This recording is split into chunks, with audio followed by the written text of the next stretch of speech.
I was thinking about this yesterday. No video. Scary. Yeah, it is scary. Recording on physical pain got you through 2 big surgeries, etc. Oh, good, Meg. I'd forget what that recording says in it. But I'm really glad to hear that.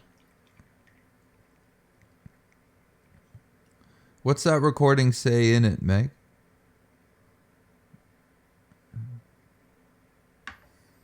Somebody was asking about physical pain last time I did a session on here like this.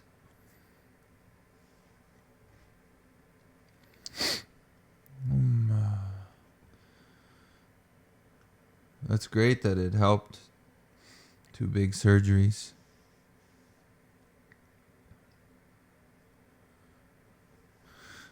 I don't have a huge background.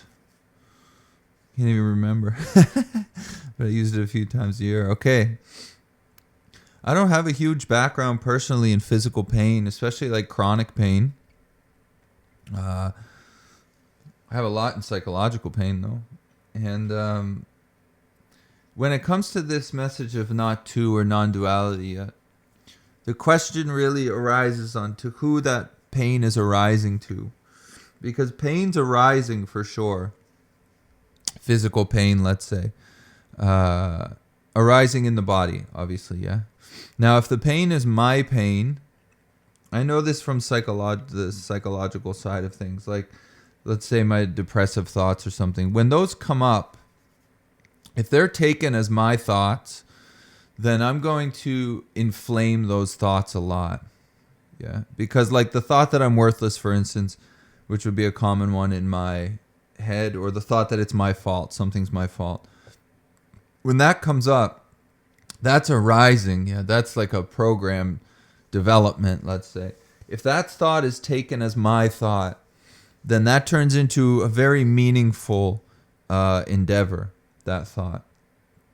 Yeah. If it's not taken as my thought, it doesn't really get gas poured on it, in my experience. Whether the thought arises or not is not what we're looking at. We're looking at who's arising to, yeah? Because that's really what's giving it meaning through the ownership of it. So when it comes to pain, I'm just kind of, like riffing on this because I don't have a lot of chronic pain issues. But if it's taken to be your pain, because pain arises in the body, yeah? So non-duality would simply, the main message would be that you're not the body. But it doesn't mean that pain's not arising. It's just who is it arising to is the thing. Because if it's painted with ownership of my pain, it's probably going to get a lot worse because it becomes very personal. The message of non-duality and Advaita isn't personal. It's quite round, actually. It's not like unique to different people. It arises as who's arising to, yeah? Because there's a presupposing that you're there and that the pain that's happening in this body is yours. And the question is not as if pain is arising or not. The thing is, if we go and try to mess with the pain, yeah, this might resonate with you, Meg. If there's pain in the body and you want to change that pain probably gets worse because our attention on it inflames it. It's just like the thinking, yeah? If thoughts arise and I'm taking them to be mine, it becomes very personal. And now I want to get out of those thoughts. But it's the getting out which is putting me in really hard. Just a second, I just gotta turn this thing off. So when it comes to pain, if it's personal, it gets a lot worse. It's like Ramana Maharshi, he was really sick at the end of his life, and there's a book by Nisargadatta Maharaj called Prior to Consciousness, and it's a collection of talks, of course, like usually what his books are. And but these talks are like the last talks he gave, and he had cancer real bad, and he was experiencing a ton of pain, and he talks about the body being in pain, yeah, but the pain is obviously arising to him. It was constant at that point. It was just constant pain. But he talks about it. So that might be an interesting thing, Meg, if you're... Yeah. Reading won't get you to yourself because you're already there. But it's interesting if you can relate to somebody like that. So that book's called Prior to Consciousness, Nisargadatta Maharaj. And Ramana too, when he was dying, he had, I forget what he was sick with, but he had a lot of pain. And he would like scream sometimes at the ashram, and it would freak people out. It's in some of the writings. It would freak people out when they saw him screaming because they were like, maybe he's not enlightened or whatever, But they're mistaking the body for Ramana. Yeah, it's like Ramana also got hurt at one point, and one of his attendants, Annamalai Swami, wrote him a message. And Ramana like laughed at it because Ramana was like, of anybody, you should know I'm not the body. Yeah. So it doesn't mean pain's not arising, but our ownership of it, or doership of it, as they would say in Advaita, will inflame that a lot. I'm just going to read this here a sec. I think I remember, but I don't want to butcher it. I'm probably butchering it now. So describing sensations really objectively, then stepping back and talking to it.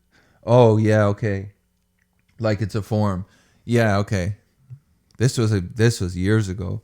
I think some of that comes from Richard Miller. Like a separate part of you and not actually you. This is where non-duality gets a little paradoxical. Part of you, but not actually you.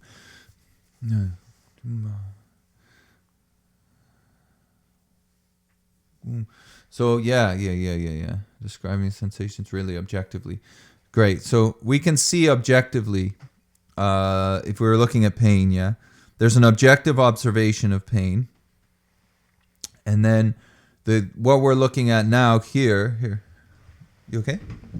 Is the subjectivity that's looking at pain. So when pain arises, there's a sense that you're seeing pain or you're experiencing pain. So non-duality in 12-step recovery in many ways is looking at the one who's seeing. It's the subjectivity of the object, yeah? Because that subjectivity, as far as non-duality would be concerned, would be a false identification as the body. The body feels, we become, there's a sense, like Ramana would say, a sense of individuality, which would be like an I or a me. So when something arises, there's a feeling it's arising to you, yes? So when pain arises or sensations, like you're saying, you can see them objectively, yeah? Which would put you in the position of a subject. And now what we're looking at here is we're inquiring into that subject, that's seeing the object. Is that subjectivity from a subject? Yeah? Because if you inquire into the seer, you'll see that there is no seer. Like in Buddhism, they would say there's no self. Yeah. And then what? Well, then you see what's there once you go to this. So it's space from the sensation, and then space from the sense of being the seer of the sensation. Yeah, so this would be not two. There would be an object, which would be pain in this case, like what we're talking about, and then there's a sense of being the subject who's observing pain. Yeah, so you're free of both. You're neither of them. Both arise within your experience, but you're neither of them. Yeah, so being attached to the subject, the sense of subjectivity, which is seeing the object, would be the bondage of self. All of addiction recovery or Advaita would be to free ourselves from that bondage of self. Stepping back and talking to it. But talking to it like a form, that comes from this guy named Richard Miller, who's a Yoga Nidra dude, which is an interesting thing to do. If you take sensation and then you imagine it as a form and you ask it like why it's there, for instance, you get information from it a lot of times, which I've found in embodiment therapy. When you disentangle from the body and from the mind, you get there's a lot of information that's provided there. It can really like show its true face in a way. Yeah, I found that a lot in this experience, but also in recovery. When you put distance between what you think you are and then sit back into what you think you are is revealed in all of its glory. And it's not seen in like a hostile form, but it's seen like in its true what it's presenting. Yeah, it's very interesting. So I'm glad that helped, or is helping. Yeah. And then what we're looking at now is so there's an object. You could say thoughts or something. That's great to know that it helps when it's severe. I found it very helpful with severe thinking. Yeah. To not follow severe drinking. And the other, it's important also to like, a lot of people will see non-duality or Advaita or Chan as like a denial of what's happening. Hey, Kim. As like a denial of what's happening. This isn't a denial of what's arising, yeah? Because pain is arising and thoughts are arising and emotions are arising, and that's all fine. It's the ownership of it which gives it all the weight. And I think that's true also for physical pain. But physical pain still arises and the body yells and, goes on and on. So I'm glad that helped. All right. I was thinking of this yesterday. Maybe I'll mention this. I was living in an ashram at one point, and if you've ever lived in an ashram, they're quite wild places, which is very ironic because all of the study is about peace and things. And they're very dramatic situations, yeah. But I just wanted to, because this was something that came up. Anyways, there was a guy I was living with at the ashram who owned a car, and it was the middle of winter. A car like CAR. I say my R's car and bar like a very East Coast Canadian. But he owned a car and it was the middle of winter, and I came out one day to do the chores and stuff I was doing, and the car was totaled. It was like really wrecked. I was pretty sure he was going to have to write the thing off because it was not in good shape. So anyways, I went to a session and I came out and he was on his phone in the lobby. So he was okay, which was great. But the car was a mess, And so I started asking him what he was doing because he was on his phone and he was very angry. Obviously, he was very angry. And he was saying, I got all these emails about the car, the insurance, the cops are calling me, my family's calling me, we're going to wonder what we're going to do about this car. And he's like, I have like 80 different things going. Yeah. And right away, in my head, what had popped up was just get rid of the car. If you just get rid of the car, then the 80 things that follow wouldn't follow. The insurance would be gone. The cops would probably leave you alone after a little bit. You're fine, so your family would be fine. Just get rid of the car, yeah? But now his head was completely attached to the car. It had given a lot of meaning to the vehicle because our head is giving everything all of the meaning. The vehicle doesn't have any meaning. It's his head which is giving the vehicle meaning. And then whatever meaning it's giving it, yeah, maybe it's I have to be successful enough to have a car, or I love this car, or whatever's going on, yeah. So if he would just get rid of the vehicle, the 80 problems that would follow would dissipate. Yes? But his giving meaning to that car was allowing all of these problems, these emails and the cops and the insurance and whatever, yes? This is a lot like this message, I feel. This message is not about the cops and the insurance companies and the family, yeah? It's looking at the car. It's looking at like the starting point, which Ramana Maharshi would say is the sense of individuality, I. Yeah, the first thought being I. Then everything follows.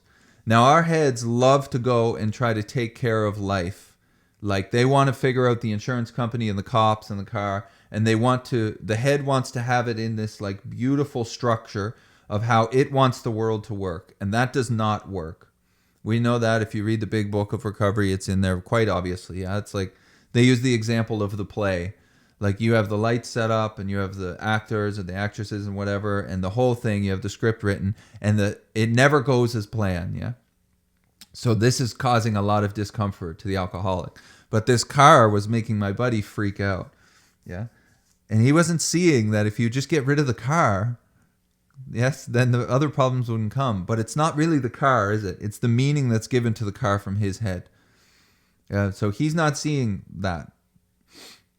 And in this, then there's tons of problems, yes. So he's trying to fix the problems that come after. And that doesn't work, in my experience. It doesn't work. I've tried to make this mental system into like a pristine mental system. And I don't think it's going to happen. I don't think it's going to purify into the place of not seeing duality. Yeah. Or creating duality, let's say. In my experience, that doesn't work. What really works is to see that it's not arising to a me. Yeah, it's looking at the car. It's looking at the point of revolution seems to be you. Yes? When there's a problem, you're there. When something good happens, you're there. And you seem to be in the center of all of this. Like the bike, like a wheel on a bike has like a center point. Well, that would seemingly be you, yes? We end up trying to fix all the spokes of the wheel. We don't, but our minds want to fix all the spokes of the wheel without looking at the center of the wheel to see if there's a center there. Yeah. So Chan and Advaita would, especially in the Buddhist thought, yeah, would be no self. So that I, that sense of individuality, which all of this is arising to, is put into question. So we're not chasing everything else. We're looking at that sense of individuality. Is there a thing, is there like a little widget inside this body which is a me? Yes? When you go search for it, it's like a mirage, as Ramana would say. Yes? That I arises and dissipates. If something comes and goes, it's obviously not you. Yeah? So a lot of people end up trying to find stability through spiritual practice by stabilizing their head. They're trying to get the head, the mental system, to stop and stay stopped. And that's not how the mental system works. The mental system is moving. It's unstable. It's anxious. So if we're relying on an anxious system to get out of anxiety, that's not going to work. Yeah. I also don't think that it can be stabilized like that. The stability is before the head. It's like the clouds move through space. You're the space. You're not the clouds. We're not trying to change the clouds. We're questioning who the clouds arise to, because it's our ownership of the clouds which makes us want to change them in the first place. They're given tons of meaning. So this thing about the car, it always stood out to me. And at the time we were studying the Gita at the ashram, which is obviously an amazing text. But it always stood out to me because it was like the pivot point of this guy's suffering. Yeah, it wasn't the pivot. It's the pivot point of that situation. The pivot point of suffering is the sense that everything is arising to us. But yeah, is the dualism of 1-2, or like Meg was mentioning, the subject-object-ness of everything. The thing is, the subject that we're taking ourselves to be would be considered a false subject as far as not two is concerned. It's arising. There's clouds around moving through the sky for sure. And there is a sense of individuality within those clouds. That I is arising. Yeah, it's presupposed. You're not doing that sense. It's a sense which is there. This is just questioning if it's the ground of being. Is it your true nature? Because if what's arising is not arising to a you, what's arising would lose a lot of its weight. And that of what is arising is what's adding all the weight into life in the first place. Mental weight is super heavy, you know. It's super heavy. And once it's investigated into, inquired into, we could say, inside the body, which is very important, it's seen as its mirage, yeah? It dissipates pretty fast. But the thing is that sense of I, or the head, we could say, is always looking to fix everything else. The head is never suggesting that you look at it. Which is the power of addiction recovery. It's taken as a given that you are the issue, essentially. Now, they would say in the Big Book of Recovery, the self, but they have a small s in front of that self. So self would be considered that sense of individuality, yes? Self-reliance had failed us, would be a quote from the big book. That's like revelatory. It's like the addict is always the last one to know that they're the addict. Everybody else seems to know. Everybody else seemed to know that I had a nice list of issues. Except myself. I thought everybody else had issues. And it was the issues that everybody else had caused me, which is why I was in discomfort, you see? It never opened an option. My thinking never opened an option that perhaps I'm the problem. Yeah? The option was opened that I'm worthless and I don't deserve to be here and all these things, yeah? But if you look at that, if you take a look at that, there's a head which is popping up saying that I'm worthless, and then there's a sense that I'm seeing that, and that would be two. Yeah? This is saying you negate both of those. You don't deny them. You don't like go to war with them. You don't try to destroy them because they don't actually really have true existence. Yeah? But you just negate them. And when the thought and then the seer of the thought is negated, you see where you end up, yeah? As like Ramana would say, you be with what remains. And that, I feel, gives a lot of space. There's a lot of space there. And that space is always there. Yes, it's what's moving through that space, body being one of them, that the head gets tied up into, yeah, because the sense of you is part of what's moving through that space. This is kind of a paradox of spiritual practice in a way. Is as soon as you sit down to meditate, there's a sense that you're the one who's meditating. So now again, you're bound to being the doer of the meditation. Or you do a bunch of psychedelics and you get some freedom from that sense of I, from that sense of individuality. But what happens after the psychedelics wear off is that the thinking comes back on and they're re-identified with it. And now they need to do a ton more psychedelics. You see, you always seem to be there. Addiction in a way is, I'll just talk from this experience, is I was trying to get away from the head, you see? But I was trying to get out of the head being identified with the head. And as they say in recovery, self can't get out of self.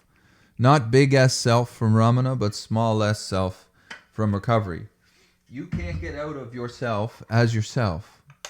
That's why they have the higher power part of recovery. It's not like a fun idea. It's because they know that self can't get out of self. So thinking can't get out of thinking. Meditating is not going to get out of the meditator. It's going to reify that you're the meditator. You see? This is why I feel this message is so important. Because I teach yoga classes. And I know a lot of people are going to yoga to try to find comfort or relief, which they might find temporarily. There's nothing wrong, obviously, with yoga. But the thing is, they think they're going to get permanent, lasting relief from that. But if you're identified as the body, it's not going to happen because the body's always changing. It's a dualistic experience in a way. It's going happy to sad, up and down. Yeah. So a lot of people end up practicing yoga or something to the point where their body's falling apart. They're trying to pull themselves apart in order to try to purify something.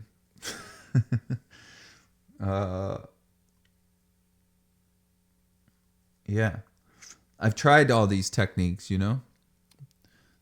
That's why I've driven to give these talks, because I see this a lot now. Anxiety is like hotter than ever. People are really worried about the world, but we don't see that what's giving the world meaning is the head. And if we're identified as the head, we're not going to get free from that anxiety. It can't happen. The head is an anxious system. Yeah. And it's not independent. I'm not going to make my thinking independent from the world. It's going to be entailed. That thinking is controlling me. Yeah. So the idea that I'm having thoughts, really, what's happening more is that thoughts are having me. The thoughts are driving me if I'm identified as them. We get identified as them through that sense of I, that we're the one it's arising to. So the thoughts are given tons of meaning. If the thoughts are beautiful, they're given tons of meaning. If they're really harmful, they're probably given more meaning, yeah? Because the head loves to embellish, seemingly, what you're really bad at, or your core belief of not being good enough, or this and this and this, yeah? We got to see that, we got to look at what it's arising to. Otherwise, we're bound to the manifestations of self, resentment, self-seeking, on and on and on and on and on. In my experience, changing that into a system which isn't self-centered isn't going to happen, because the mental system is self-centered. It's a self-centered system. Yeah.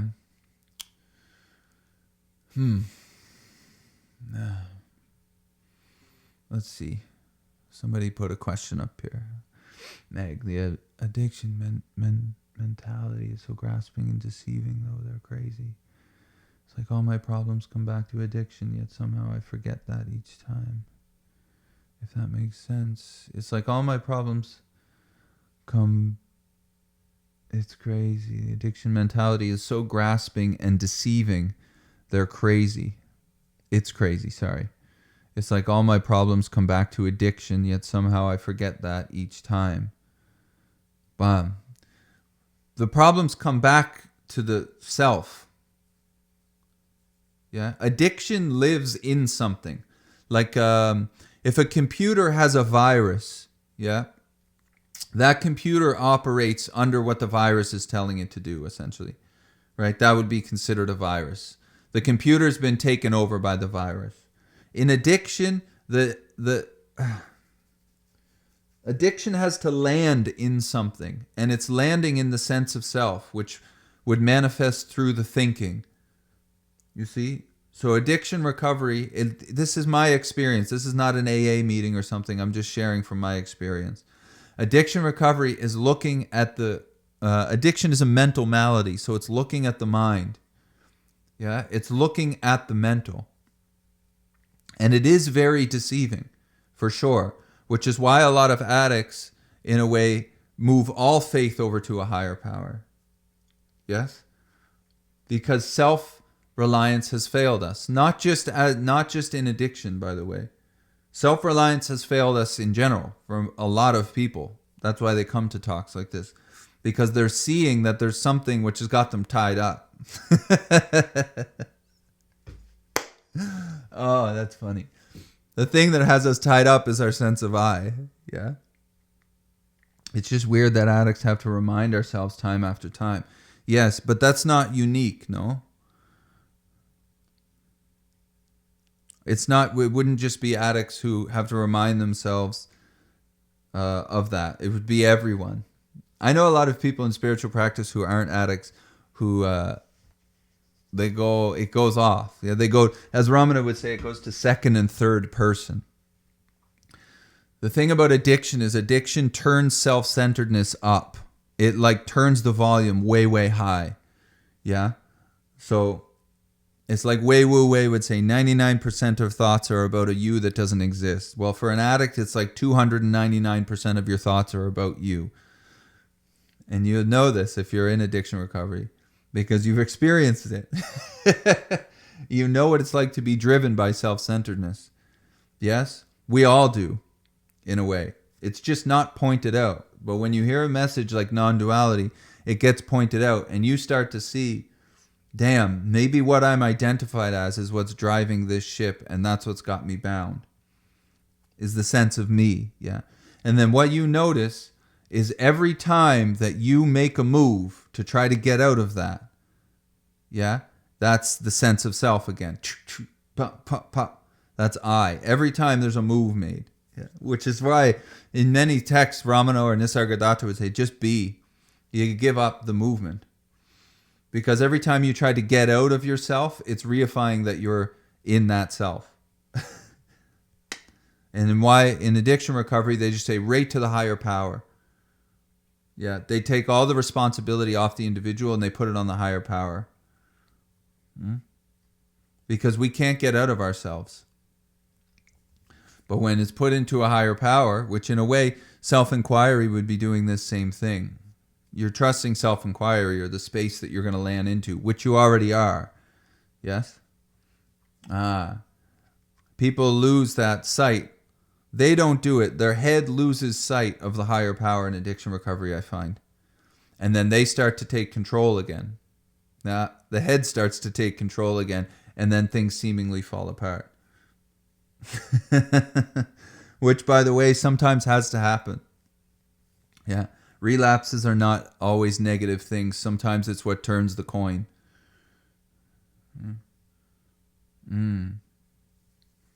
If anybody has a question or wants to share something, just put it in the chat and I can read it out.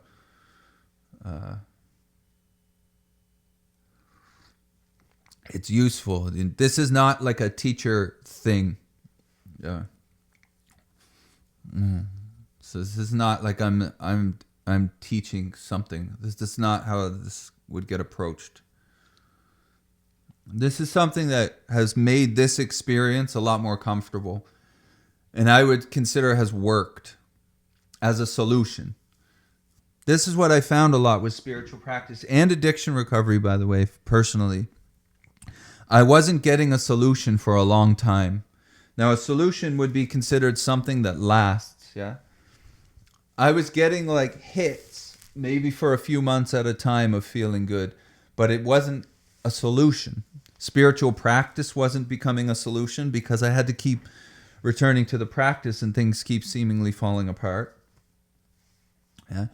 Because why? I was there doing the spiritual practice and I wasn't seeing that. Even in recovery.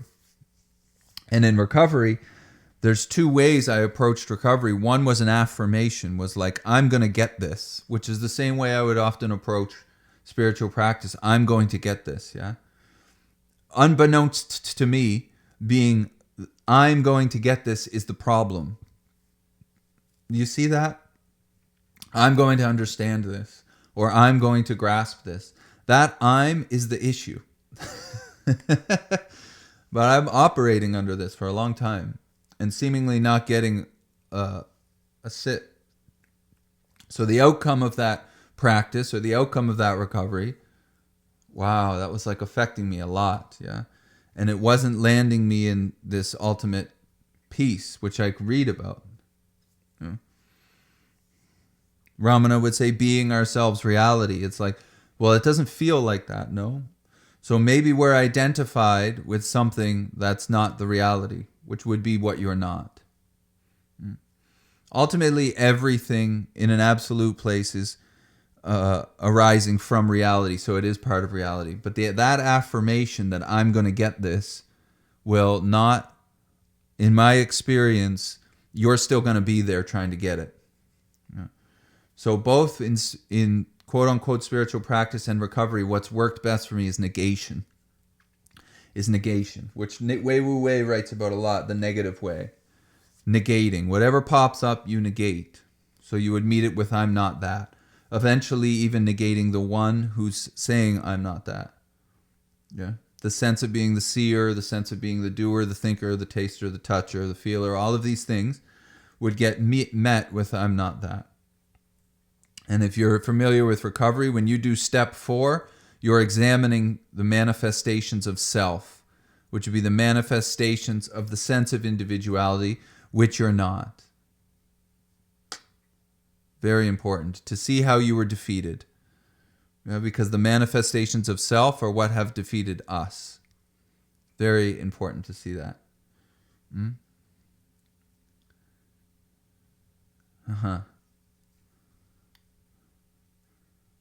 Now there's a lot of space there when that's seen. There's a big pause, as they would say, yeah? There's a pause. And there you are as that pause. Not as a body, not as the mind. Not as whatever pops up within that pause, but the pause itself, which is always there.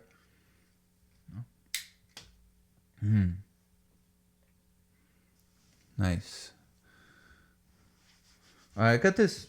Maybe we'll take a look at this. I got the book here, Ramana Maharshi. If you've never heard of Ramana, he's sort of like quite important in this world, I suppose, of giving things a lot of meaning. Yeah, he was a big purveyor of the message of non-duality, of Advaita in India. And there's a book here, Guru Vachka Kovai, which I ended up getting in India. It's actually not by Ramana. It's written by Sri Muruganar, who was a longtime student. It's a ton of verses, like over 1,000 verses. Really, it only takes one verse, you know. One verse would pop. Non-duality, Advaita or Chan or whatever, it doesn't need a lot of words to snap the to see through what's going on. Anyways, there's a verse in here which is real nice. I just got to find it. Okay, this verse here, yeah. We'll look at this, and if you have questions or something you want to share, put it in the chat, and I can read it out, and then we can whatever. All right. Consider well and answer, please. Who is born and stays in bondage? And who has slit the web of birth and gained mukti? Mukti being like liberation. Yeah? When, as in sleep, the I thought has not arisen, are there any others, whether body bound or free? So consider well and answer, please. Who is born and stays in bondage? Who is born? If the question is answered very directly, it would be me, yeah? Who is born and who is in bondage? Me. That's a pretty straightforward answer, direct. I feel like most people, if not 100% people, would say that, yeah. I'm born. So the inquiry would then say, who is born? Me. Yes? Me would be referring to the body. So when your head says me, it's referring to the body. And who stays in bondage? Who's in bondage? Who's the one trying to get liberated? That's me. Yeah, which would be the body. This would be like the main misidentification of non-duality, essentially. Yeah?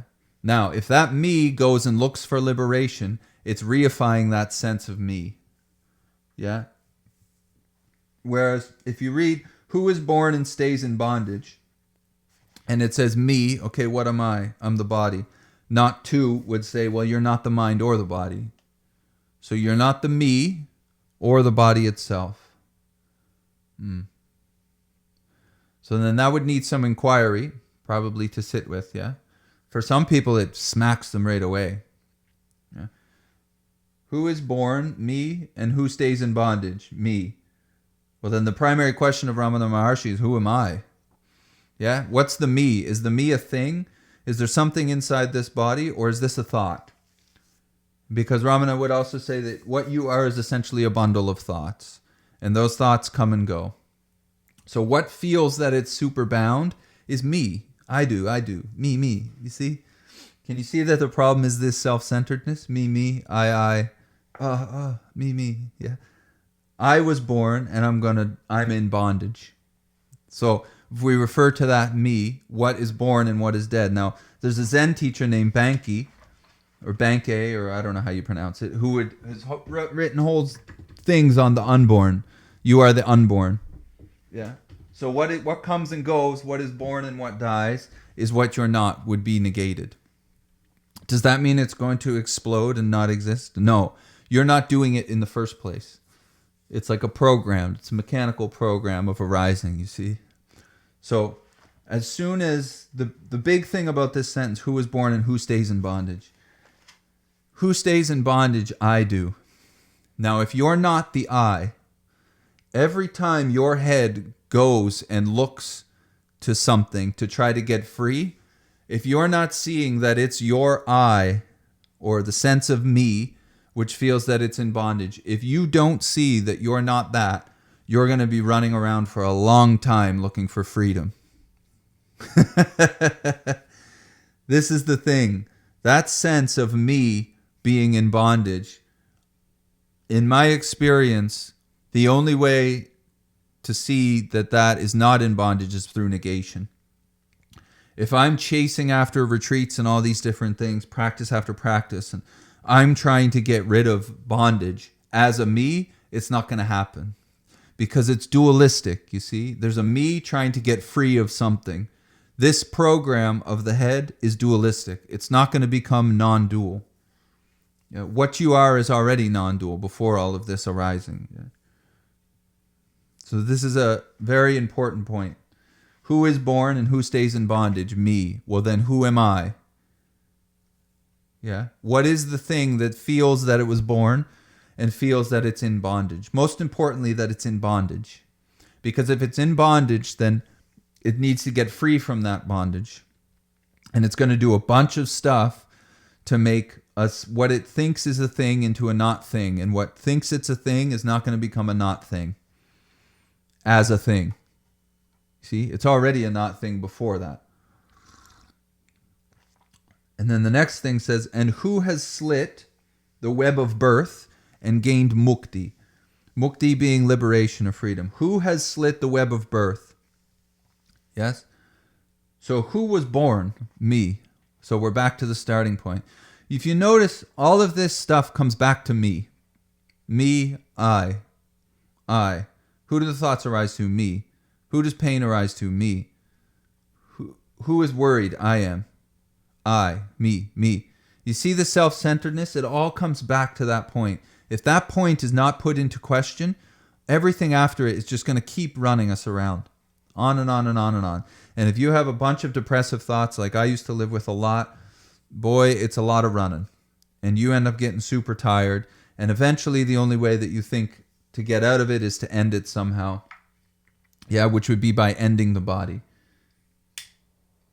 So it's very important, I feel, to see what's going on here. That it all comes back to the sense of me. And if that sense is not a fact, I would like to know that. That would be very important to the arising of the thoughts, yes?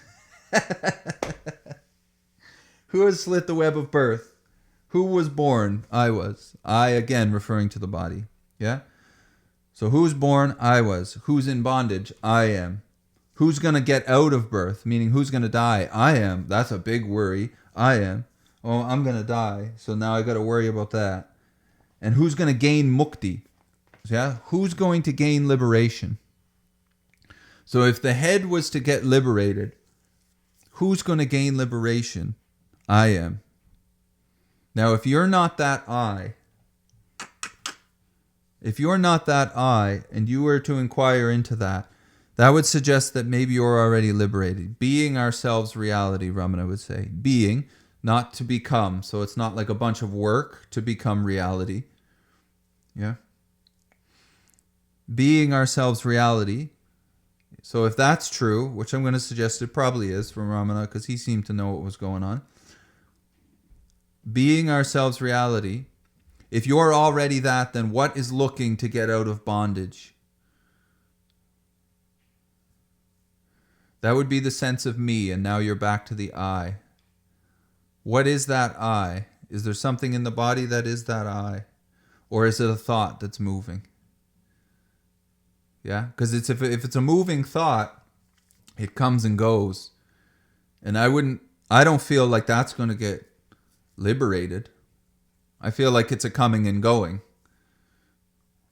And when it's investigated, I definitely don't feel like I'm doing that. It seems to be like an installed thing, which is happening sort of independently.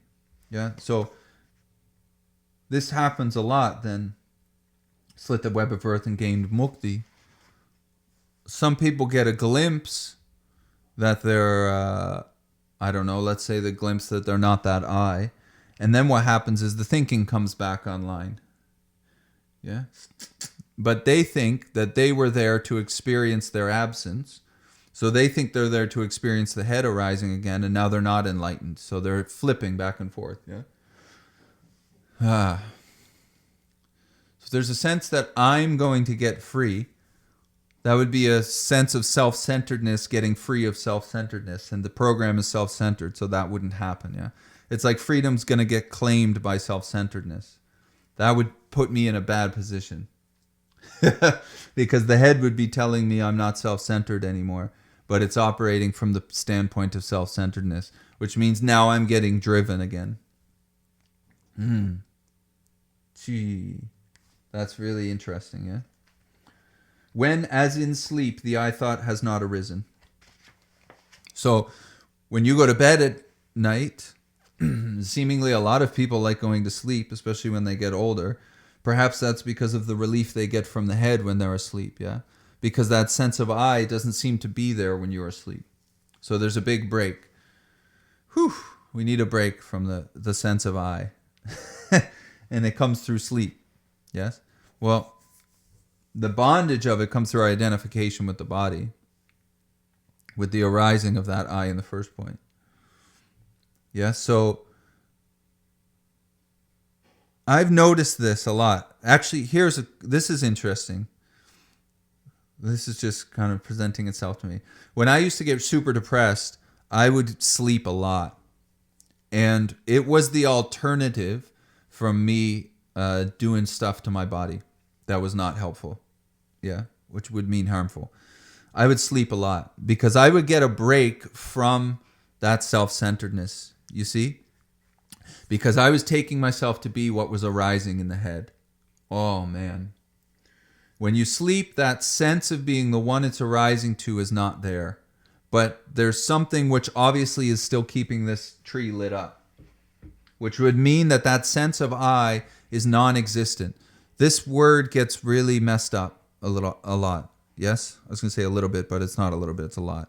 Non-existent means that it's not independent.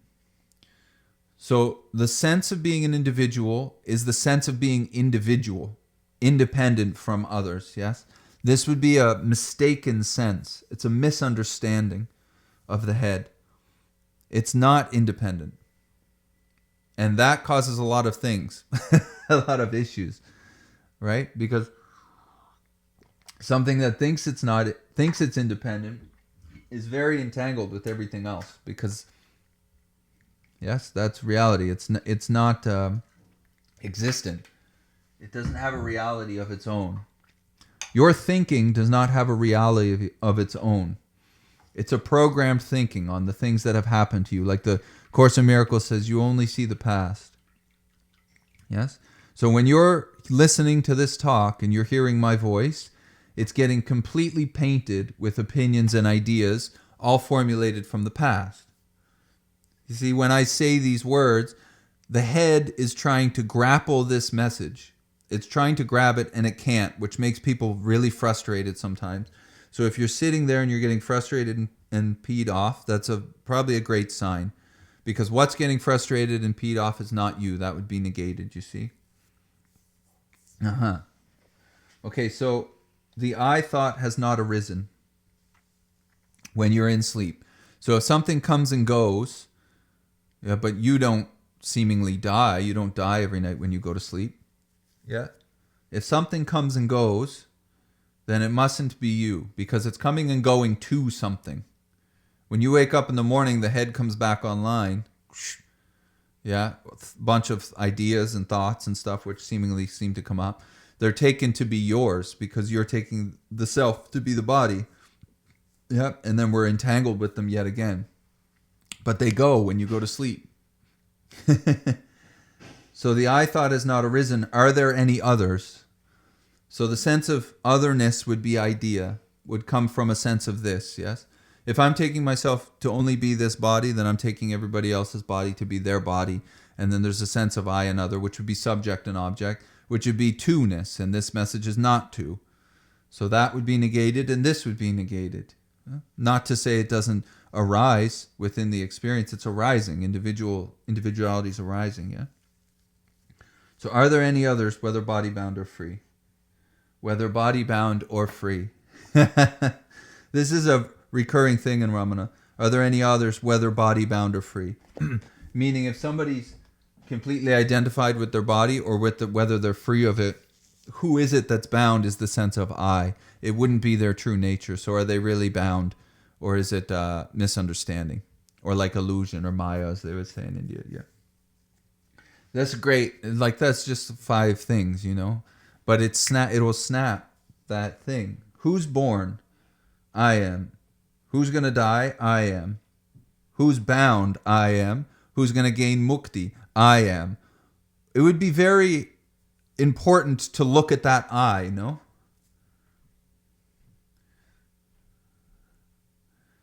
I mean, I feel like I'm not alone in that sense of, I think maybe we should look at the I. Because if I'm not that I, that would be really good to know. And here's the thing I've noticed doing embodiment therapy with people, is that in embodiment therapy, this is a bit of a paradox in a way, but especially in Buddhism, in meditation practice, you would unify this experience of the body. You would unify that sense, yeah? And then you would pervade it with consciousness. They would say like crack it or whatever, but it needs to be unified first, because our experience of this body and the world is fragmented by the senses, by the thinking, by the sense of individuality and all this stuff. I notice in embodiment therapy, when people disentangle, and I've noticed this in my own experience, when you disentangle from the sense of individuality, that sense of individuality becomes super bright. It becomes like it really shows its face. And this happens in 12-step recovery too, step 4 and 5 specifically. You really see your individuality because you're not tied to it anymore. It's like, you know, when a friend is talking about their problems and you seemingly have great answers, yeah? But when you have problems, it seems to be very mucked up. When I have problems, they seem super confusing. But when somebody else is telling me their problems, it seems very clear. No? What would be causing this but self-centeredness? You're not doing that. I'm not sitting here saying you're doing something wrong. Just see that your head is just self-centered, man. It goes to spiritual practice, self-centeredness. I'm the one meditating. Other people aren't meditating. I'm better than them. Self-centeredness. Yeah? I'm the one who's sober. They're not. Self-centeredness. They're not working on themselves, but I am. Self-centeredness. I. Yeah. Ramana would say, don't leave the I. Keep investigating into that sense of I. Oh. So I found when that gets disentangled from it, the individuality doesn't. How could I say? It's arising, it's coming and going, yeah, but it's taken to be a stiff, solid thing. There's no thing called you, and when that's settled into, which you're already that, but it doesn't feel that way, yeah. So there's a negation of what you're not in a way. It's the language of doing that. When you negate what you're not, and you sit into that ground of being, the individuality becomes very clear. Because you're not messing or mucking with it. So you can really see the thoughts go. You can really understand this individuality without getting entangled with it. And it's very beautiful. It's not seen through like I'm worthless and I suck and this and this and this. No. This is all the stories of the mental, which will come after the I. Those stories are taken to be mine, so they seemingly affect me a lot. Oh. There was another little verse in here from Ramana, which tied to that one a little bit. Let me see if I can find it. Yeah. The groveling mind, which is a sequence of remembering and forgetting, is samsara. Samsara being like the world or Maya, let's say, yeah? The untrue. The world of birth and death, our bondage. Who's born? I am. Who dies? I am. Yes? Who am I? Would be the question. You are not that I. Stillness of mind with no more movement of remembering and forgetting is itself pure mukti, undiluted by birth and death. This is great. Beautiful. Stillness of mind with no more movement. Have you ever been able to still your mind for more than 3-4 seconds? I have not reached this, whatever. Yeah? This is the thing. If I'm taking myself to be the thinker, there's going to be a lot of thoughts and there's going to be a ton of movement. This idea of stilling the mind while being identified as the thinker, I feel is no bueno. Because the mind is an anxious thing. It's moving. Yes, it's not independent. So when you see something, your head claims that it's seeing that thing and that it's arising to you. When there's a sound that comes up, your head is claiming that sound and putting you as the hearer of that. You're not doing that. That's a mechanism of the mind going subject, object, boop, boop, super, super fast. You see it, TK? So that, let me see that reading. Stilling the mind of no more movement would be seeing that you're not the one who the mind arises to, and there is the stillness. Therein lies your freedom from where you've never left, meaning from which you've always been. The stillness which the mind moves through, like the clouds moving through the sky, like we said before. Yeah? So rather than going to all these things and doing all this work to still the mind, it might be better just to look at who the mind is arising to, because maybe there's stillness as what you are before. Yeah, when you go to sleep, the mind goes. When you wake up, the mind comes back. And when it comes back, it's talking to you as you and telling you that those are your thoughts. And this whole idea would be questioning that you. Would be questioning that I.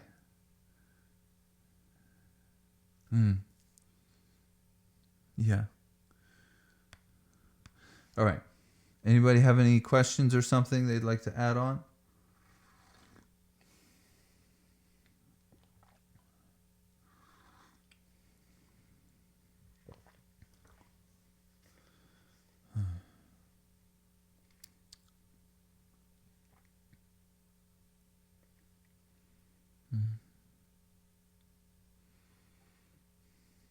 If these talks stump your head, that's really good. Because when you hear this message, what tries to grab a hold of it is what you're not. It's trying to turn this message into an object of that false subjectivity. And when you see it flailing, like getting super frustrated, hi Anka, when you see it moving around like this, and trying to grab a no thing, this good, because it's highlighting it, yeah? The thinking really overplays its hand when it hears this. That's my experience a lot. It's like with really bad, when I would get really bad depression, the head would overplay its hand. I would be super happy, super elated, and then really depressed 2 minutes later. And there's just a sense that there's no way I was doing that, so I was getting done too. So this message would be saying essentially, life is moving through this system, not from this system. Yeah. So when there's a sense that I'm thinking or I'm having thoughts, it's more like thoughts are having me if I'm identified with them. And what I've noticed over time is those thoughts are not very original. Yeah, they're very, those thoughts are very repetitive. The head has like a few things it plays, a few little games or whatever it plays.